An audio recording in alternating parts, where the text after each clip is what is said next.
All right, great. Well, I will call to order the May meeting of the Bloomington Board of Park Commissioners. And Kim, could you please start us with a roll call? Yes. Kathleen Mills. Here.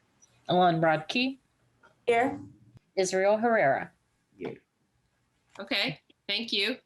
And we do not have Jim Whitlatch with us this month, but we do have three, so we have a quorum, so we're good to proceed. And first of all, we have the consent calendar in section A, which is made up of the minutes from the April meeting, claims submitted, budget amendments, business report. I don't recall that there was any surplus this time, and then if you're joining us this month and weren't here last month, we've moved some contracts under $5,000 and recurring partnerships to the consent calendar. So these are partnerships that have been longstanding with the department and smaller contracts that we as board members have several days to look them over, make sure that everything meets our approval, but city legal has decided we don't need to discuss each one at the meeting. So some of those include things like sprinkler switch repair at Buskirk Chumley Theater, a partnership with the Monroe County History Museum, some porta toilet rentals, Monroe County Ministries use of Mills Pool, and similar sorts of things like that. So do I have a motion to approve the consent calendar? I will move. I second. Okay, all those in favor, please say aye. Aye. Aye. All right, motion's carried. Thank you. And then moving into the section B, other business, Eric Pearson is up first to tell us about the contract with Chef for Hire. Hi there, Eric Pearson, Program Facility Coordinator at the Banneker Community Center. Of a mid-level services agreement with Chef for Hire for the 2021 Banneker Camp Summer Program. We've been working with Chef for Hire for many years. They provide us with prepackaged, nutritious meals that meet the Summer Food Service Program guidelines. Within the Summer Food Service Program, we get reimbursed for every meal that we serve. And so Chef for Hire has worked with SFSP for many years and done a great job with us. And so we would like to continue this summer. Happy to answer any questions you may have. Okay, thanks, Eric. And I'll just note that it was, I believe it was $35,000 was the contract for this. Yes, that's correct. Yeah. Okay. And you're allowed to, it sounds like you're allowed to adjust the meals based on how many kids you have over there for the week or the month, or? Yeah, so typically I send an order over there every week. So that kind of, it gives us a guesstimate on next week's attendance and things like that. So we're able to keep it pretty efficient. Okay. All right. Any questions from other board members or comments? I don't have any questions. Thanks, Okay. Eric. All right, then if we have a motion to approve the contract with Chef for Hire. I'll move to approve. I second. All right, all those in favor, please say aye. Aye. All right. Motion's carried. And then Eric will also stay with us to tell us about the service agreement with Harold Fish for Banneker and Allison Jukebox buildings. Yes, so we also are here to recommend that contract with HFI for both some seasonal maintenance and preventative maintenance, and then if anything happens, repairs and supplies for our HVAC systems, both at Banneker and AJB, another vendor that we've worked with for many years. We actually put together a contract, I think in late 2020, but as things happen within their industry, their rates have changed. And so this is kind of an update to make sure that our figures are where they're supposed to be. But the amount not to exceed is $5,000, and it gives us and AJB some wiggle room to make repairs as they come up. But yeah, happy to answer any questions that you may have. Okay.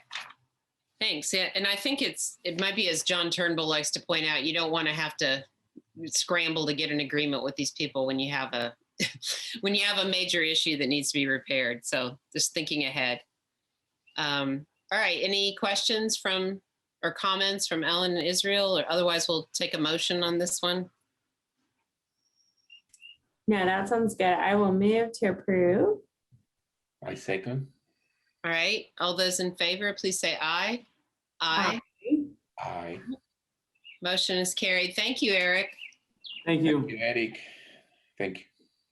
And then Aaron Hatch, our urban forester, is up next with the contract with Bartlett Trees for more, the never-ending emerald ash borer.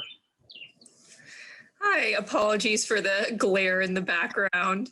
I am looking for approval of a contract with F.A. Bartlett Tree Expert Company to conduct systemic root flare injections on various ash trees, both street trees and park trees. This would be for a total of 980 diameter inches, which is about 71, 72 trees, I believe, on the list I sent over to them for estimates. We've used Bartlett for almost all of our EAB injections in the past, and they've done very well.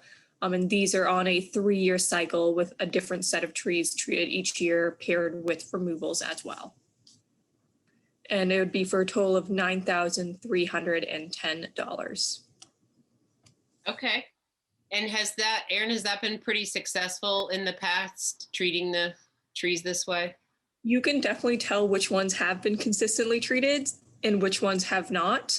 And it's pretty clear that the ones that have been repeatedly treated have a much healthier looking canopy. When I go about making these lists, I do evaluate, what the canopy looks like, because there is a little bit of a threshold that makes treatment worth it or not worth it. Okay. All right. Thank you. Any questions or comments from Ellen and Israel? No, I think it's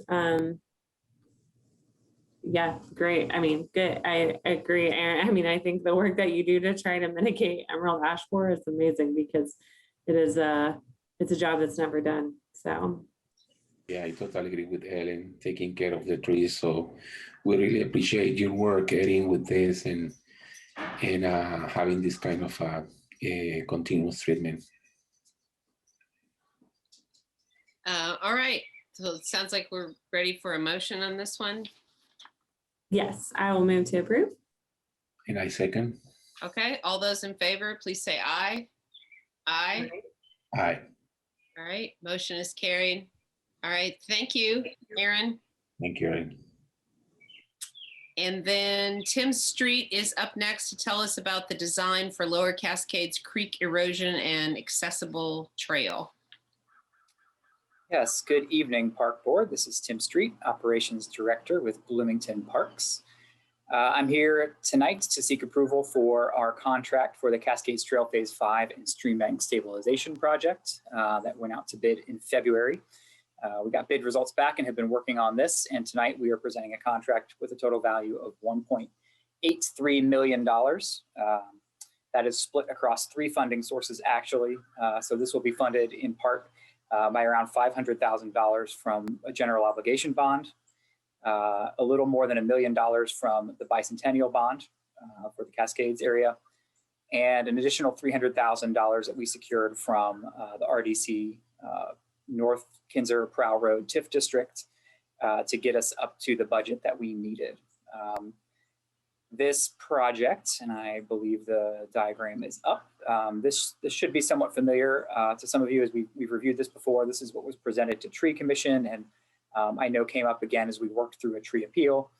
Ultimately, this is the area that the project will really be focusing on, as we did have to phase some elements of this to make budget. The waterfall shelter is there sort of in that, gosh, I don't know what to call that color, maroon orange color towards the top. This project will stabilize about 430 linear feet of stream bank there where some of the worst erosion is in front of the waterfall shelter.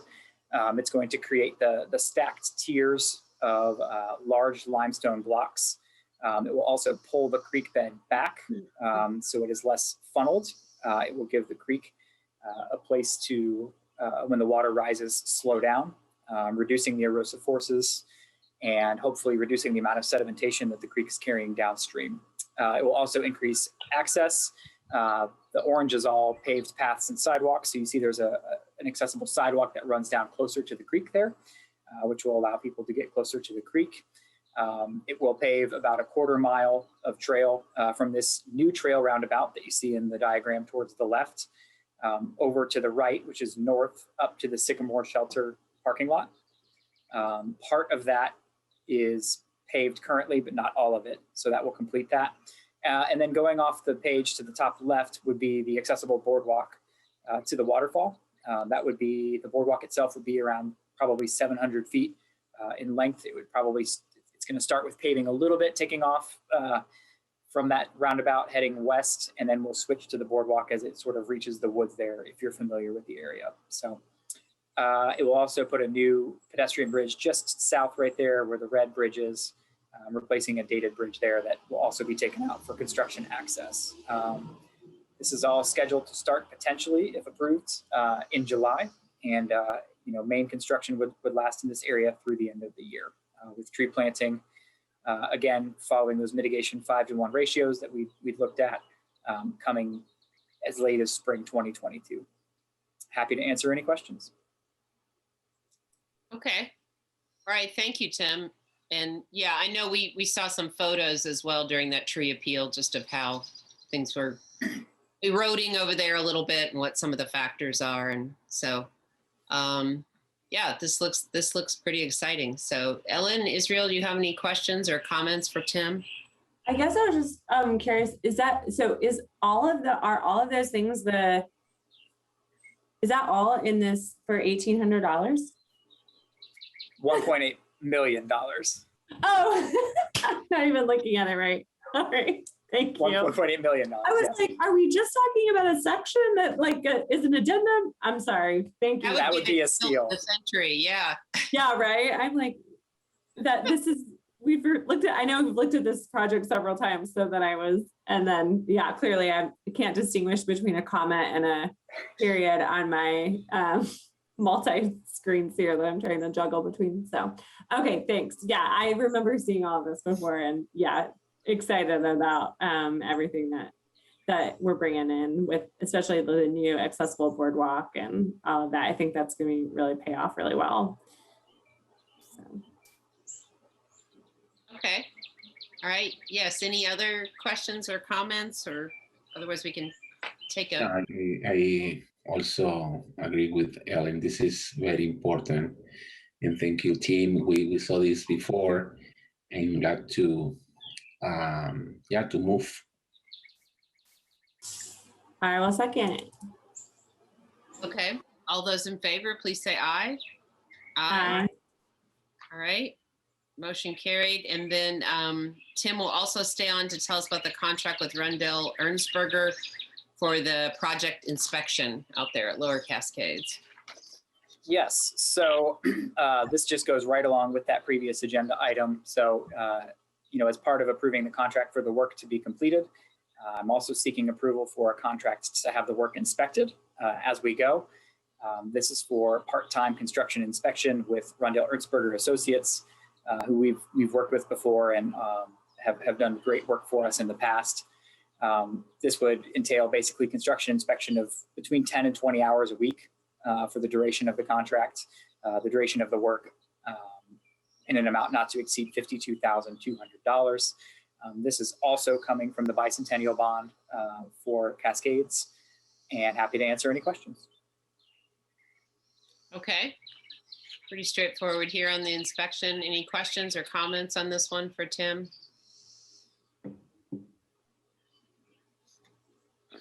I'm okay. Okay. All right. right. We're ready. Yeah, I think so. Yeah, so I think we'll take a motion on this one then. Oh, okay. I'll move to Yeah, approve. sorry. Yeah. Second. Okay. All those in favor, please say aye. Aye. Aye. All right. Motion is carried. Thank you, Tim. Thank you. Excited to see what happens out there. And then we'll move into section C, the reports, and first to the sports division. And D Title will tell us about the pools. I could just see the Bryant Park pool, and I know it's filled up, so I'm excited to hear what D has to say about that, and Mills pool, of course, too. Okay, I'm sorry, I'm pinch hitting for D. It's John Turnbull, Division Director of Sports.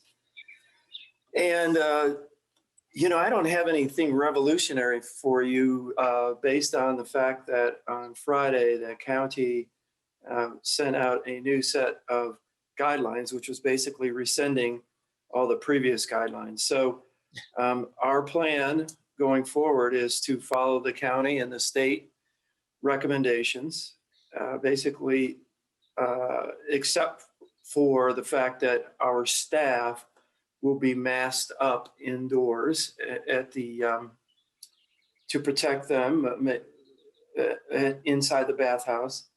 Cleaning procedures as we have been doing in all our other facilities. We will have signage. I believe that that signage is coming from City Hall. I'm not sure if it will say that masks are recommended or masks are suggested for those that are not vaccinated. Either way, there's no test, there's no question or enforcement. So that's really the gist of my report. We plan to open on Saturday of Memorial Weekend, and we hope that we get our business back. Okay. All right, great. Well, I've certainly heard a lot of families asking if the pools are going to be open, and obviously people missed that last summer. So I think people will be excited to get back in the water there, and appreciate the update on the mask policies. And I know that kind of thing is changing practically every 48 hours. So yeah. All right. Okay. Thank you, John. You're welcome. Yeah. Yeah, thank you. Excited. Yeah, exciting. Let's see. And then we'll kind of go back to Paula and Tim for some more information out there at the Lower Cascades Road. The pilot project due to run till I believe, end of June. The pilot. Correct. Yeah. So good afternoon, Park Board. Good to see you again. I'm Paula McDevitt, Director of the Parks and Recreation Department. And I wanted just to give you a brief background and update of where we are. I'm sure you all read the HT article yesterday that gave an insight and some pictures of the process that we're going through. And as my staff report outlines, I just wanted to, because Ellen and Israel weren't on the park board back when we started to look at this area of road section. So as you know, we maintain a capital improvement plan that goes out years. And back in 2018, we signed a contract with Eagle Ridge Civil Engineers to update the 2009 plan for this area that looked at the park, the trail, the roadway, ADA access, the creek, the status of the creek, and the accessible trail. And of course, the contract that you just approved is a portion of what came out of that study. That study was delivered to us in 2019. So again, we peeled off parts of the recommendations in that study that we were ready to address, and very excited about the creek project and the accessible trail to the waterfall project. But this study also, as I said, addressed the section of roadway that runs through the park. And in that report, they outlined 3 options that present themselves for that section of roadway. And one option would be a full closure of that portion of roadway to vehicles. Another option would be a partial restriction, so shutting down one lane of the road and then opening the other lane for bike and ped. Or number 3, leaving the road open and building a side path. As you know, we work hard at connecting our trails, and we have wonderful trails down in that area. We have the trail that goes from that park out to the dog park, and then now links all the way up to the Griffy Dam. We have another portion of that trail that goes up Clubhouse Drive to the golf course. So we see this section, the south end of the park, as another connection that would take you out to Miller Showers Park. So again, that was the basis for the study and then reviewing the recommendations. Because we were ready to go with the creek project and the accessible trail, we had some time, so we launched the pilot project, what we call the road conversion pilot project. And we brought the recommendation to the park board back in early 2020 with the schedule to launch the pilot project in March. We brought it to the Parks Board because it is a road. So Parks Board supported the staff recommendation to conduct the pilot, but ultimately the Board of Public Works have the authority for the road. So they were the approving board to allow us to do the pilot. So they approved our request and we started the pilot project March 13th, 2020. That also coincided with the days in the week that the world shut down due to COVID. As you all know, COVID presented some, I don't want to say it was awful. Obviously, the pandemic has been very trying, but what we experienced in parks is that people were seeking opportunities to go out, get outside, and this pilot project offered a new experience for people. Because it's a pilot, we also like to collect data. So when the pilot project kicked off in March, we also put up on our website and had a QR code on signage down in the pilot area for people to experience the road in this new way and then get online and take our survey and give us the feedback. At the same time, we were engaging with District 2 Councilmember Sue Scambaluri, invited us often and frequently to her constituent meetings on a monthly basis. And so we were getting feedback from that group as well. And of course, it was a very trying time when we did hear feedback that it wasn't the ideal time to try this pilot project, that traffic wasn't at its normal state, schools shut down, IU emptied out, there were no performances, there was, people weren't traveling in. So the road wasn't being used in its normal way. And so there was some feedback that we were getting about that. We took that into consideration, and back in September, when the pilot was due to end, we asked for an extension to the pilot project. Again, recommendation supported by the Parks Board and the approval given to us by the Board of Public Works to extend the pilot to June 30th of this year. So as you have read, has garnered a lot of attention. The extension of the pilot project, again, with input from the citizens, that people really didn't have the opportunity to weigh in on how this was impacting them. So not so much the experience, but how they were being impacted because they could no longer drive through the park or they could no longer access areas of the park. So we put up an impact survey up on our website at the same time we extended the pilot. So where we are today, have been answering a lot of questions. Tim and I attended a community meeting down on site on Saturday. It was very, very well attended. Good conversation, good question and answer. The comments in the surveys have been very, very helpful. We post our survey results to date on our website. And again, really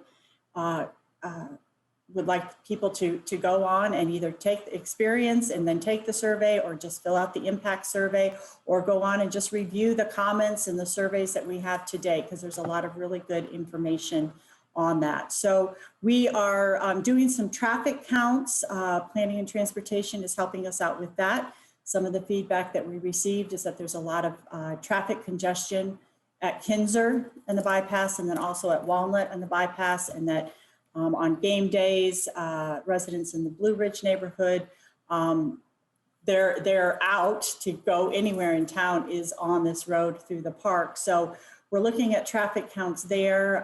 We've had a lot of feedback on people no longer able to access the park by driving through it, that perhaps they have some mobility issues, that is how they enjoy the park, by just being able to drive through the park. We've had a lot of suggestions of putting in traffic calming devices and signage, because we get a lot of feedback that, some cars race down through there. So all in all, we're getting a lot of good feedback, both people that enjoy it, closed down. I did just get some feedback today that we've got little 5 teams racing through there. So we're going to get down there and address that, because, we can't have that either. So Again, we're continuing to take input and have the conversations and answer questions. With the pilot due to expire June 30th, we will be bringing a recommendation to you all at your June 22nd meeting.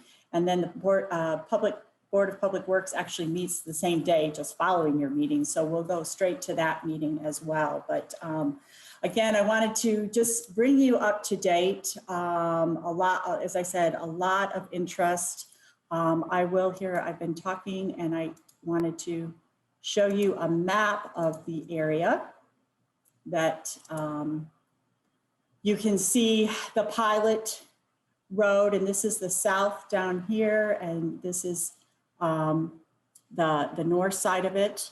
But right now we have a City of Utilities doing a project on this portion of the road. So here it is one lane, but then it does open up to both lanes for walking and biking here. So again, if you haven't had the opportunity to go down, we encourage you to go down and walk it, bike it, or if it is impacting you because you now have to take a longer route around, go online and fill out our impact survey. So with that, be happy to answer any questions you might have. Okay, thank you, Paula.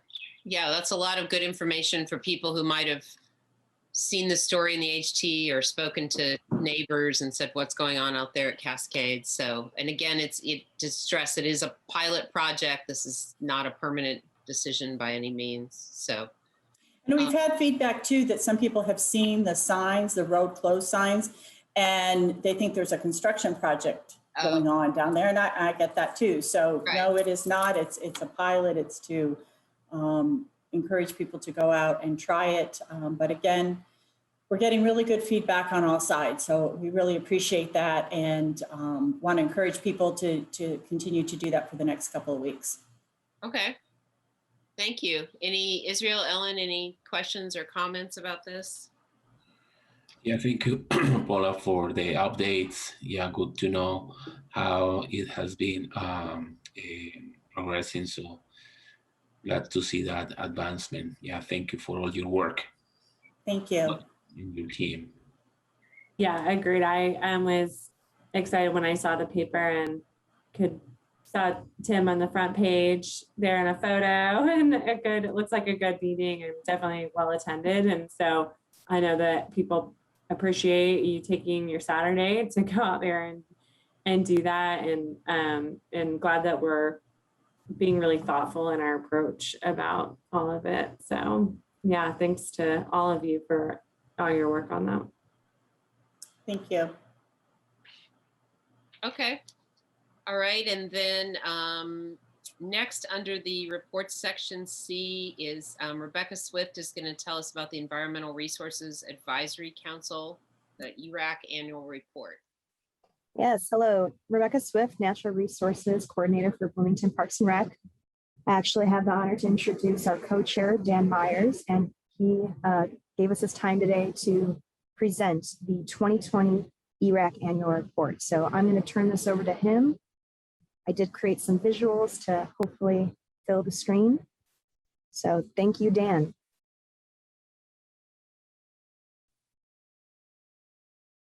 Hey, thanks, Rebecca. Yeah, thank you all for hearing our report from the Environmental Resources Advisory Council. So last year, we switched to virtual meetings, and because of the increased usage of the parks, I feel that adequately sustaining our environmental resources was more important than ever. So the Environmental Resources Advisory Council, the ERAC, we worked on several different projects and provided feedback on a lot of ideas. So to start, we have two really cool new mobile applications that we provided feedback on. And the first is called the Outer Spatial app. And yeah, I have it on my phone. It's, I don't know if you all have heard of it, but it has all the trails and different parks loaded onto it on a map. So we provided feedback on that. And also another platform that is being developed with the company Image Matters that does interpretive park trails online. In addition to that, we also provided input on native plant and tree installations, such as the ones at Switchyard Park and Schmaltz Farm. So, like, for instance, we reviewed the vegetation maintenance plan for Switchyard Park. We were also updated about the biodiversity inventories at Griffy Lake as part of the updating of the Griffy Lake Master Plan. And ERAC will continue to look at the animal and plant survey results as more become available. Another thing we did is we were able to provide input on the deer management at Griffy Lake. So the ERAC sees this management through the Community Hunting Access Program as necessary to allow the native plants in the Griffy Lake Nature Preserve to recover from the intense deer browsing pressure. We also provided feedback on the Griffy Lake Loop Trail and accessible fishing pier projects. And we found these to be really important for ensuring the safety of users of Griffy Lake, especially when walking from the boat rental parking area to different fishing spots or trailheads. And we discussed issues such as erosion prevention along the trail and also wetland mitigation for the small part of the lake that would have to be filled in. And in addition to that, we're updated on other trail projects such as the RCA Park trail improvements and also the Lower Cascades Park work. Oh, and the management of invasive species along the rail trail. And finally, we were continually updated on the department's really cool education and outreach programs, such as the Roving Naturalists, Nature Days, and Adopt a Stream. And much of this programming, as you know, had to be diverted virtually to YouTube and other online platforms. But we're looking forward to continuing to be involved in the future.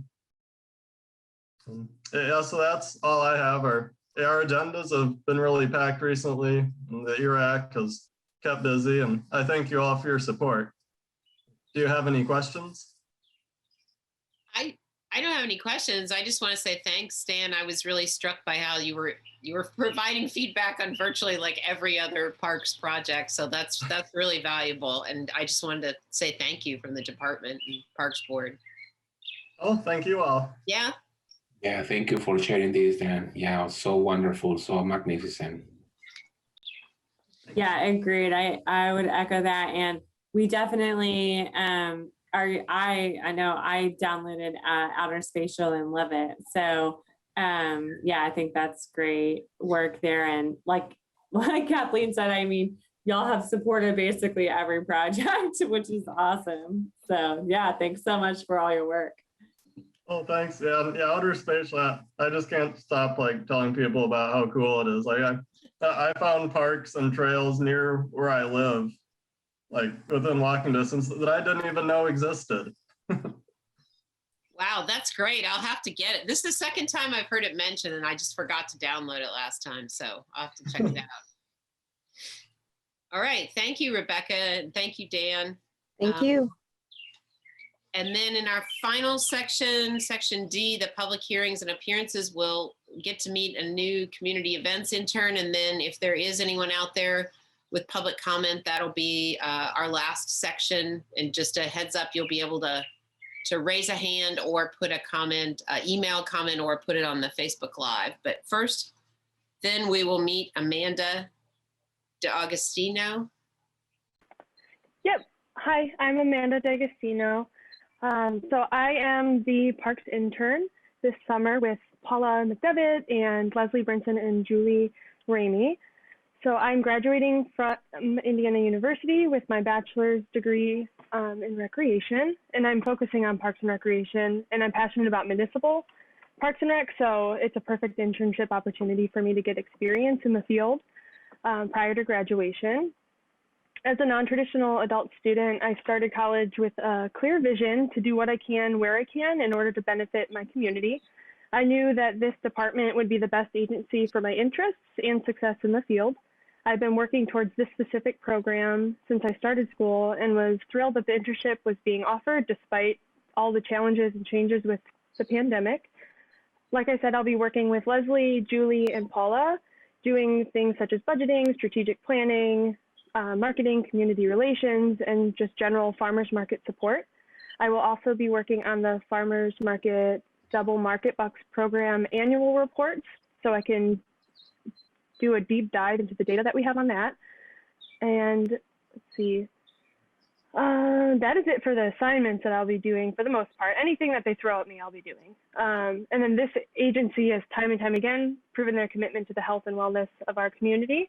And I'm honored to be able to learn from this department with the help of my 3 supervisors and figure out how I can use my assets to provide recreational activities for all. Thank you for having me this summer. All right. Thank you very much, Amanda. Welcome. I'm glad you get a full summer of activities and there wouldn't have been much to do last summer. So yeah, perfect timing. Welcome, Amanda. You are with a great team. Agreed. We're excited to have you on board and love that your passion is for this and that this is where you've been, had your sights set for the last few years in school. And congrats if you're graduating in August then? December, so only a few more months. All right. Yeah. Soon. Yeah. Congrats. All right. And then, as I said, moving into the public comment section, I see a hand raised from someone with the surname Edmonds, maybe, if you are there. And we'll have Kim and Julie can help us facilitate this.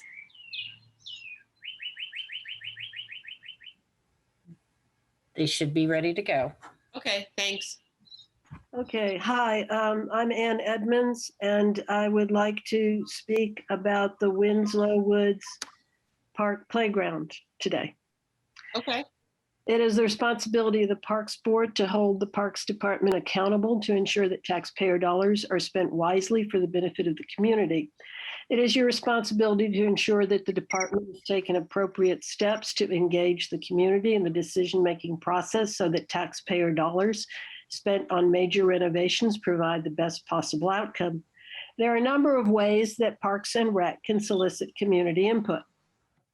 1, Parks and Rec has a master plan, which includes a map showing the areas served by each park. The hand department has contact information for many of the neighborhoods in the city. I'm sure they would be happy to provide Parks and Rec with the contact information for the neighborhoods served by a park for which major renovations are planned. 2, the U-Report system can be searched for location. Parks and Rec could find the U-Reports that were about the park to be renovated or upgraded and use the email information provided to contact the people who expressed an interest in the park. 3, signs can be placed in the area of the park to be renovated, informing users of public hearings or websites where they could provide input on proposed changes. 4, Parks and Rec uses social media, Facebook, for example, very successfully to inform the public of their events. Though I haven't seen anything about Outer Spatial app on social media yet. I would like to see that anyway, but that's an aside. The operations division could likewise use social media to inform the public of public meetings for input on significant changes to parks. 5, people reserve shelters in the parks. Contact information for shelter reservations could be used to inform people of planned changes. For the planned remodel of the Winslow Woods Playground, none of these means of engaging the public served by that park was used. In addition, the area served by that playground includes Montessori, Bloomington Developmental Learning Center, several home daycares on Miller Drive, and Kids Angles. All these organizations serve pre-K kids. None of them were contacted to provide feedback on the proposed playground design.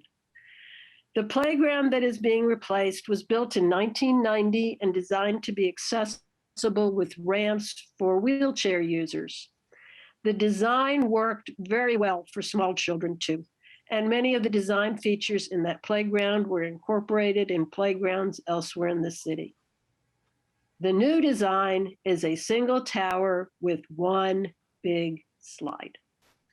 Where are children going to get the confidence to go down that big slide when there are no small or intermediate slides for them to work up to it?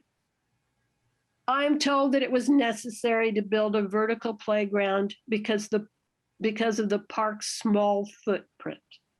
Have you ever been there? For 30 years, the footprint has been big enough for a horizontal playground design. How come it isn't still? 3 or 4 slides of multiple sizes that are common developmental milestones could be added and still keep the overall playground well within the footprint of the old playground. You can see well-designed playgrounds with multiple sizes of slides at Alcott, Sherwood Oaks, Southeast, Cascades, Park Ridge, East, RCA. Why can those areas have playgrounds with slides of developmentally appropriate progressions and not this one? Work on this playground has not yet been scheduled. Is it really too late to start over, get feedback, and prevent this waste of $119,000? That is time. That's it. Thank you. All right. Thank you. Thank you for that comment. And Paula, I don't know if there's anything that you want to add there, or if you want to just carry on from there and take us out on this meeting. Thank you for the input. We appreciate the comments. Just to wrap up, as I mentioned, I'll be sending you some information about if the meeting structure is going to change as we move into whatever we're moving into with health orders and all of that. So look for that. And I'm going to ask Tim, is he still, Tim, will you bring your video up, please? I want to announce and recognize that, as you all know, Tim joined our staff in January. And one of the first things he asked me about is how he could obtain his professional certification to become a certified park and recreation professional. And he jumped right on board, and I'm happy, and I want to congratulate him and let you all know that he passed his exam on Friday.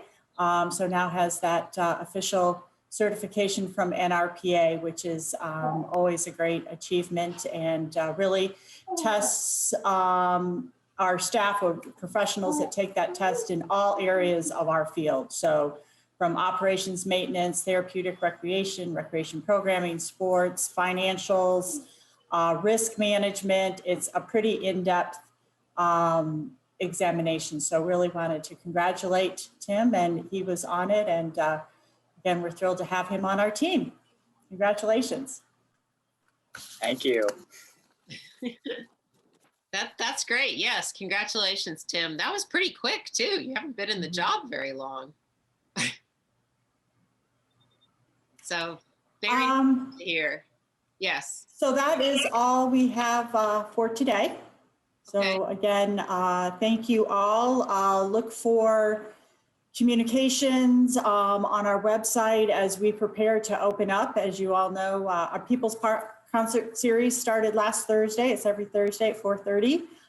So we'll go again tomorrow. Today's Thursday. I'm off because we normally meet on Tuesday. So it is Thursday. Market's going, but of course, Memorial Day weekend, the spray pad at Switchyard Park opens up a week from tomorrow.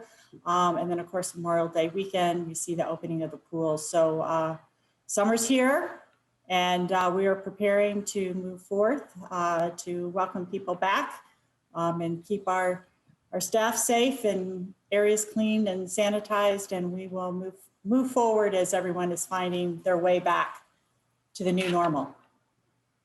Okay. All right. Thank you to Paula and other board members and staff, and to our public commenter, and with that, we will adjourn our May meeting of the Bloomington Board of Park Commissioners. Thanks, everyone.